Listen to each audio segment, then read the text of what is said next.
Yeah, happy Thursday, John. Interesting little five gamer. We have Great American Small Park in play. We have 32-year-old pitchers that have pitched in three appearances since 2015, making a start today. We have some mid. We have some interesting names. Sorry, rookie mistake there, John. What are we doing? Had the What are we YouTube doing, James? What are we had the doing? YouTube over had my YouTube open. Heard the YouTube in my it just threw me all off. It was a You rookie gotta have the mistake. sound on mute ahead of time, It my was a guy. rookie mistake. It was a rookie mistake, but alas, it is Thursday. We are here with the Better Sports Network and Fantasy Alarm breaking down today's 5-game slate. Great American Ballpark, as I mentioned. Some interesting totals, some interesting game environments, some big favorites today, mainly Chris Bassett and Jordan Montgomery, two biggest favorites on the board. And we're here to answer any and all questions that you guys have. We already see Serge in the chat. Right. Serge was here bright and early. He got his popcorn ready 10 minutes before, John, so I'm ready to break it all down. Yeah, actually, we're here to break down the slate. Again, we're only going a half an hour today, guys, because it is a smaller slate. We'll take this up to 5:30 here. Roster lock, obviously, this afternoon at 6:40. But take that over to the Discord right after that. With Justin Vreeland's playbook is already out for the day over at Fantasy Alarm. We'll be in our Discord there answering questions, helping you guys out with setting your lineups. If you're not yet a member of the Fantasy Alarm family, you see the scroll down at the bottom of the stream there. FantasyAlarm.com/all-pro. Promo code MLB50 gets you 50% off for the first 6 months. That's $19.98 a month for the first 6 months. It takes you right through the first month of the NFL season. You get access to all of our content, not just the MLB content, but NFL, NBA, NHL, PGA, MMA, NFL, like I said, going through. So no better time than now to go ahead and sign up and become a member of the All-Pro family here at Fantasy Alarm. Because we got the goods here, James, right? We're going to be breaking it all down. We're in the Discord answering your questions. So no better time to get to it. With this 5-game slate, anything we have to worry about in terms of weather today, James? Nothing that stands out at all on the weather front, which has been nice because that's really been, other than a couple of wind spots, right? There hasn't been any bad weather. Yeah. There is like a little wind at Yankee Stadium tonight, which, you never need a little wind helping bats in New York, but a little wind on a warm night in New York, the ball could be flying. But that's also two of our better pitchers on the night, so that's a little unfortunate. Yeah. Exactly. Especially on a smaller slate, we talk about it. And we'll obviously break down position by position here today. We'll build a lineup at the end of the show as well. So make sure you stay tuned there till the end. Smaller slate, smaller pitching pool. And if you get the wrong sort of mix of rotations at times, your starting options, not great, right? So smaller pool, like I said, 10 starting pitchers here on the slate. In terms of game totals here tonight, we have a 9.5 total there with the Detroit, Toronto.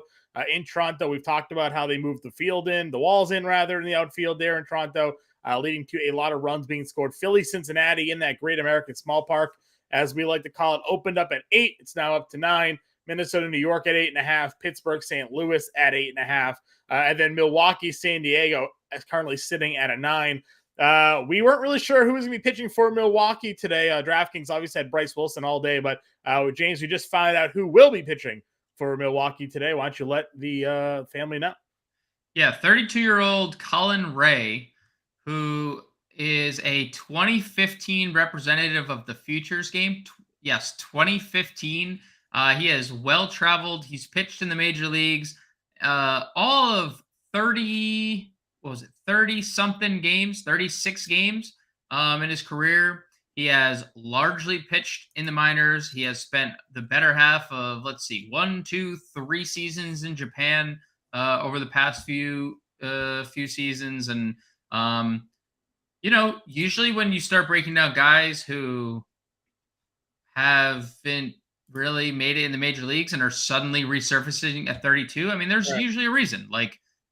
We've seen a couple guys go overseas and have success, moderate success upon returning. Nick Martinez and Chris Flexen are the first two that come to mind. Yeah.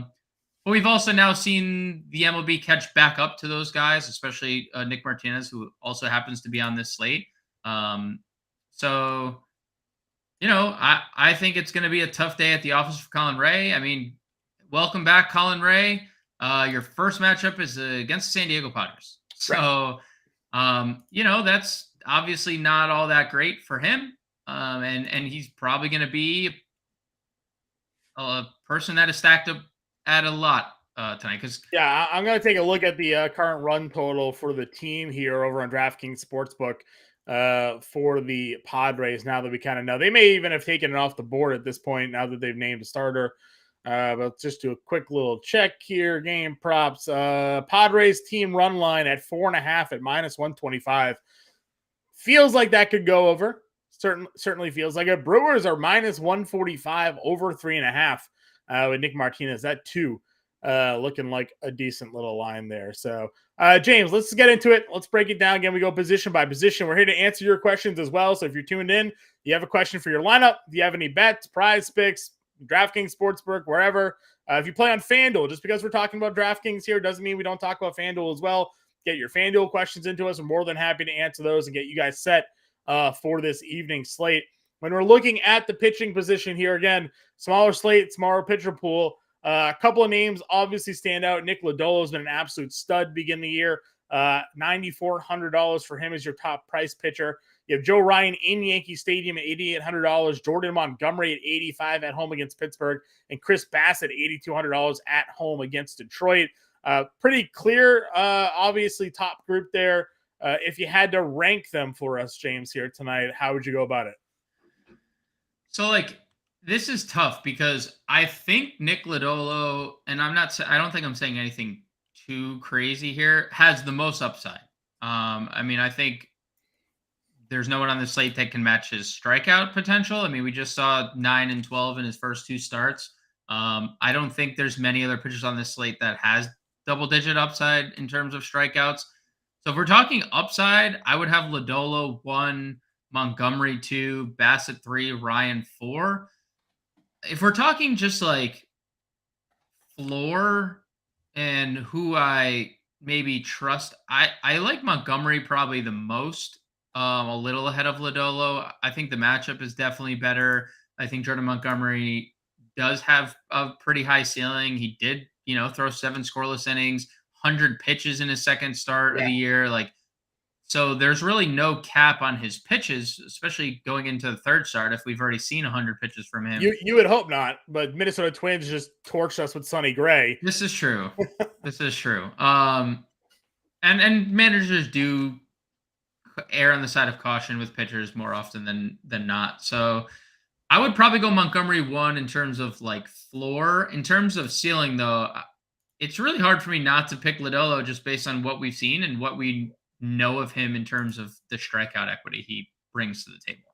100%. I think that is the on this slate, he has the highest strikeout potential of anybody. Yep. So you're looking at GPP tournaments. You worry a little bit about the home ballpark, but if he's missing bats, we don't have to worry about the balls going over the fence. So clearly the top guy there. I think Montgomery is 2 for me. Bassett 3, Ryan 4. Agreed.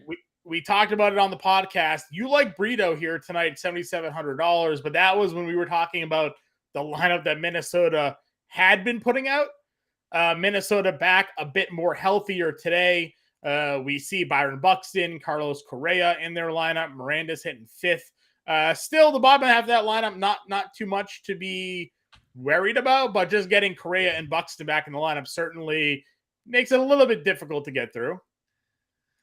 Yeah, it's definitely a better lineup. And look, Johnny Brito is a 25-year-old that made his debut this year.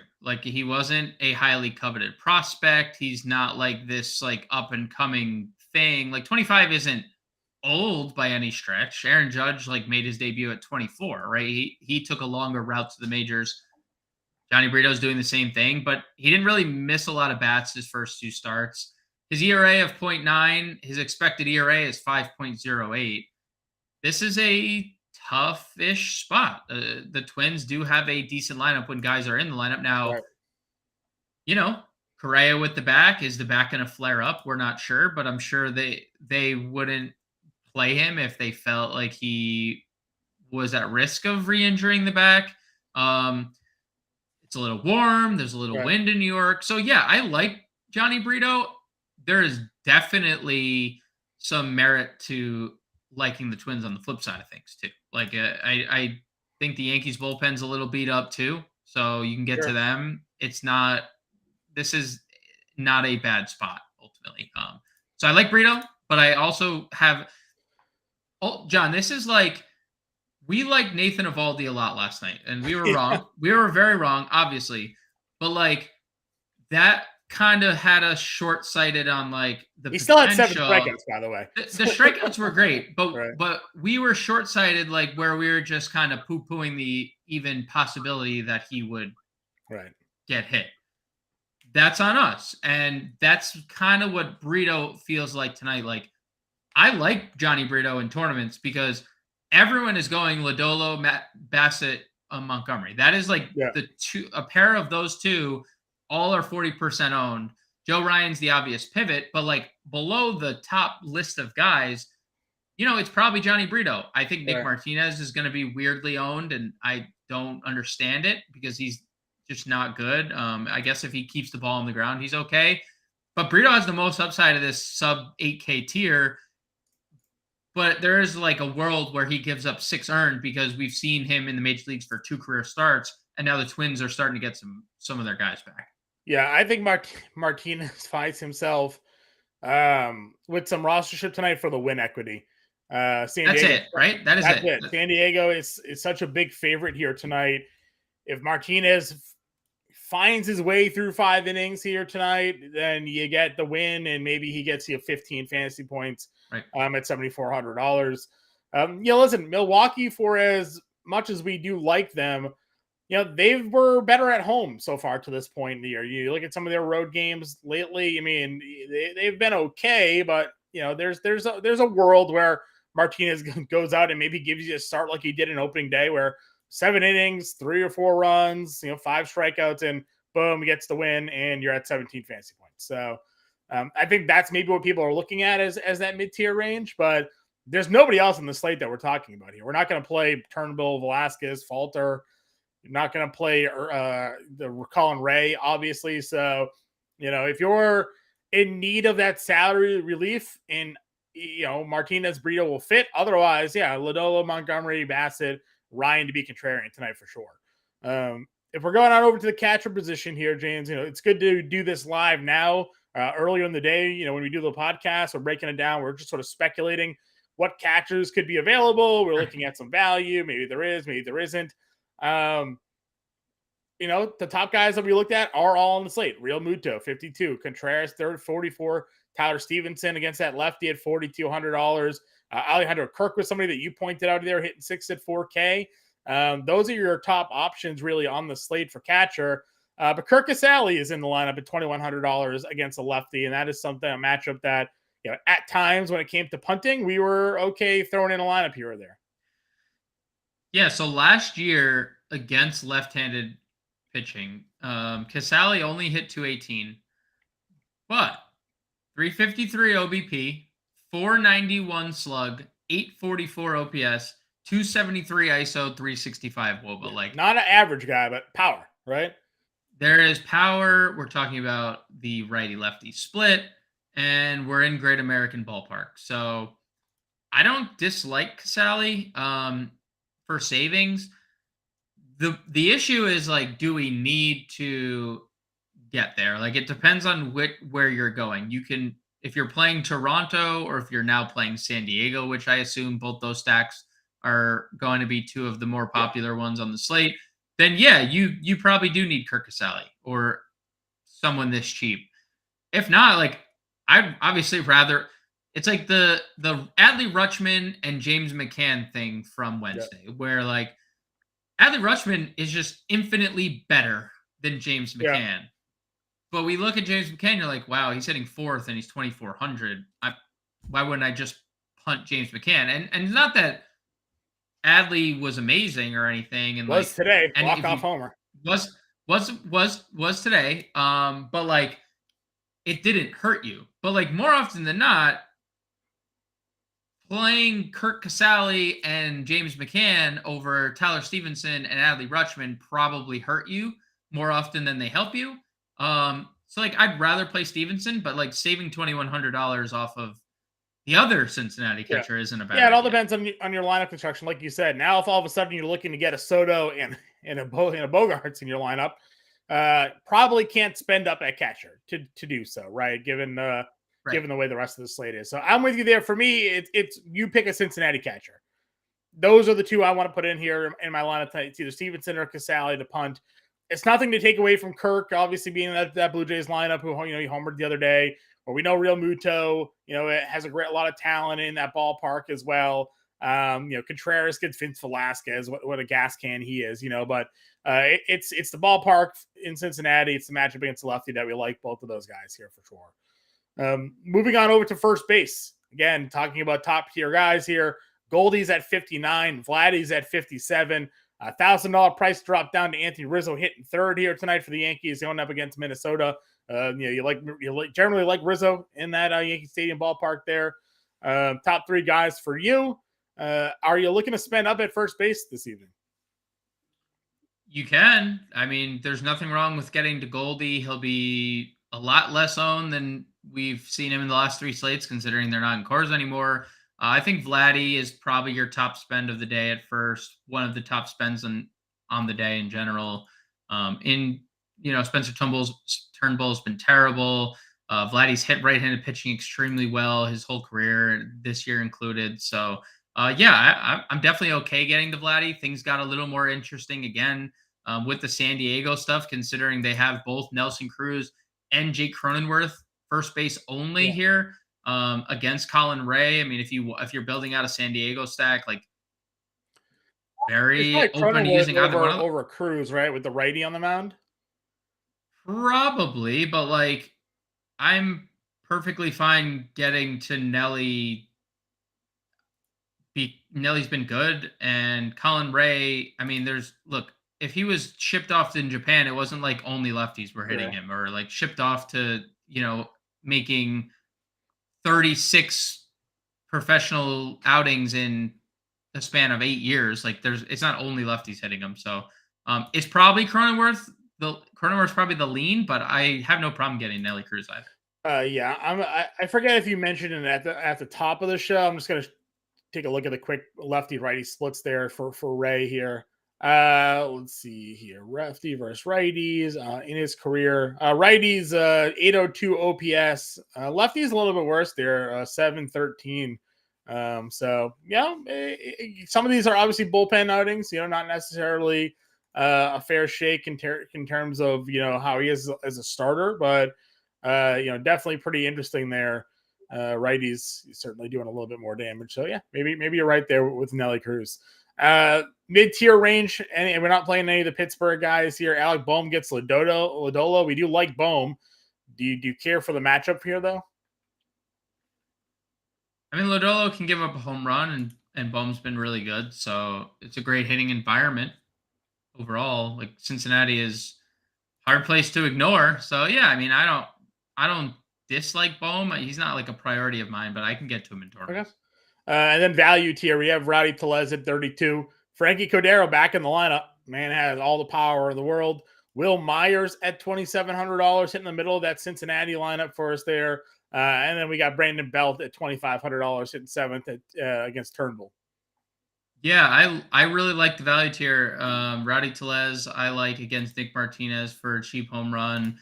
We mentioned on the podcast, Brandon Belt just has had a bad luck career playing in San Francisco and never really exploring anywhere else. And I understand that he is not off to the best start of his career, but Brandon Belt just not suddenly washed. He had a really good year a year ago. I like him. 3 hits 2 days ago, so. Yeah, I mean, I like Brandon Belt in this lineup. I could get anywhere between 2 through 7 in this lineup. And I like Will Myers. Like, Will Myers has made a career off hitting lefties. I like the position flexibility Myers brings you with first and outfield. I think it's going to be a tough spot for Bailey Falter. I know he just faced them and, was pretty good, allowing just one run, but he's a lot of home run in both the starts. He's not really a guy who misses bats.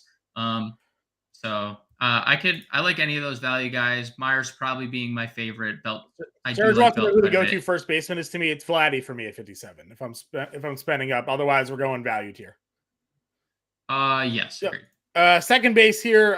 Gleiber's back in the lineup. Jonathan India's at the top. Brendan Donovan, three guys who've been putting a lot into our spots here. Nolan Gorman at 38. Jonathan India's the cover of the podcast this morning. He's covered the live stream today.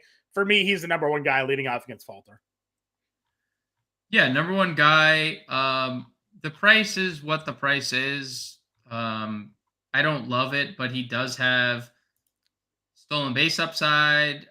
He does have a little pop. Hasn't started the season off against lefties extremely well, but again, incredibly small sample. Righties do hit belly falter pretty well. I like Jonathan India a lot. I actually probably lean Nolan Gorman a little bit off Vince Velasquez. I feel better about the power equity that Gorman provides. He's been on fire. I mean, but I do understand as well that the last two games came in Coors Field. Right. So I am factoring that in. But 313, 4 home runs already this year. I like Gorman for the savings. If you have the extra money, get to India. That's fine. I love Gorman for the savings. All right, mid-tier guys, give me your one or two that you'd be willing to throw into the lineup here.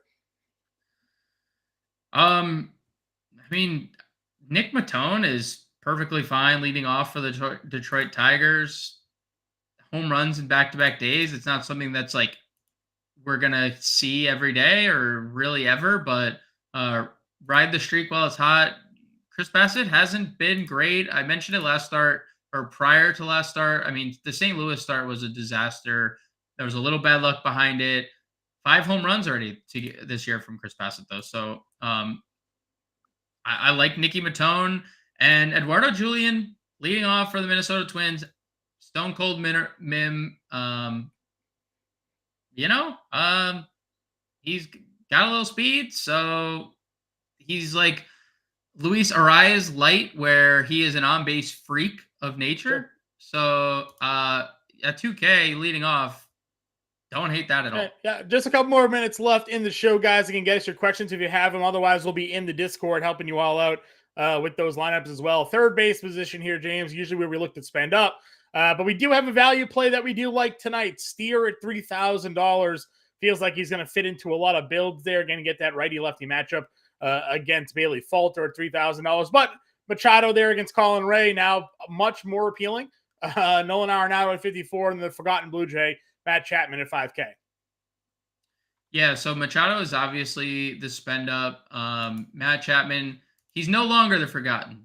We talked about this morning. No longer forgotten. Everyone's playing Matt Chapman. Hard not to. Almost hitting 500 on the year, 4 straight multi-hit games. And everyone's playing the Blue Jays tonight, and that's, as they should. But yeah, Spencer Steer, fantastic spot, hitting second, gets the split advantage, and belly falter 282 average against right-hand batters this year. So I like all those spots. What do you make of Tyler Nevin hitting second for the Detroit Tigers? I really don't want anything to do with the Tigers. They're a complete contrarian play for me here today. Okay. Bassett's a lot of power. And yeah. I like Bassett, but like he gets in a lot of home runs, but Detroit doesn't hit a lot of home runs. So no, they do not. It's I'm not really too worried about that. All right, shortstop here. Turner's at your top against Lodolo, but we're not really looking to go against Lodolo, so maybe a contrarian play. Bichette, though, at $5,800, great. Xander now becomes way more appealing against Colin Ray at $5,300. But Correa back in the lineup. He's hitting really well. Missed some time due to injury. Now hitting second at 5K. Give me your one or two top guys you're putting in there. I will go with Bichette and Xander Bogaerts as my top 2 5K. It's pretty obvious there, doesn't it? I mean, I think there's merit to getting to Turner in Great American and Adames for tournaments, but I don't have a lot of interest in Correa just because he was hitting singles pretty much exclusively before the back. Yeah. Then there was the back. Like nothing about Correa 5K really stands out. Volpe back down to the 9 spot with everybody back in their lineup, but wraparound stack. He's 2,900. Then Barrero, that we talked about on the podcast as well. He's 2,400, also hitting 9th. Sets you up for that wraparound stack. Obviously, the other day. He had the home run, 0 for 4 yesterday. If you had to pick a min, value shortstop, you going Volpe or Barrera? I'd go Barrero. I like the power upside there. Okay. And then outfield here, we know there's a ton of value. We'll talk about that briefly before we jump into our lineup building. But give me your top outfield for spend up today. I think the Colin Ray news pivoted my attention right to Juan Soto. It's really hard not to just want all the Padres tonight. Do I think that they are better than the Blue Jays now? Possibly. And I think the Blue Jays going into the night were the clear-cut number one stack of the night. But Soto, for me, and the Padres might have overthrown them. Yeah, I think I'm with you there. You can also throw the Blue Jays Springer at $5,300, I think is a pretty strong play. We talked about how Castellanos had a bit of a power outage, but he does return to Cincinnati. He is facing lefty. If you wanted a contrarian home run play, the Phillies and Castellanos against Lodolo may be someone to target. We like Varsho at $4,100 there as well in the mid-tier. But when we go value, Burleson and Walker. Burleson hitting second again in that Cardinals lineup. Super chalk. Jordan Walker down at $3,100 hitting eighth has the power that we certainly like to pay a little attention to. We discussed Will Myers already there. Any like real min-price outfielders for you? Fairchild hitting third today, for example, for Cincinnati. Yeah, that's the one. I mean, that's super crazy that he's hitting third, and that just goes to show you where the Cincinnati Reds are as constructed against left-handed pitching, because their two best outfielders are technically lefties. Right. So neither of them are in the lineup today. Yeah, Fairchild and Nick Senzel, third base, outfield eligible, activated off the IL today. Either one of those Reds outfielders are. All right, we got about 30 seconds left here, James. Give me your core outfield, your core four for your lineup for today. Core four, Montgomery on the mound, Juan Soto, Nolan Gorman. Gorman over India? Yeah, I'm Gorman over India. I mean, we definitely can agree to disagree there. And I'll go Xander Bogaerts at shortstop. He is on a different level this year. So that is the core four here for today's lineup. Get in the Discord if you're not already a member. Join with the scroll right down, facetime.com/allpro. Promo code MLB50, 50% off for the first 6 months. James and I will be back for Friday. Good luck. We'll talk to you all later.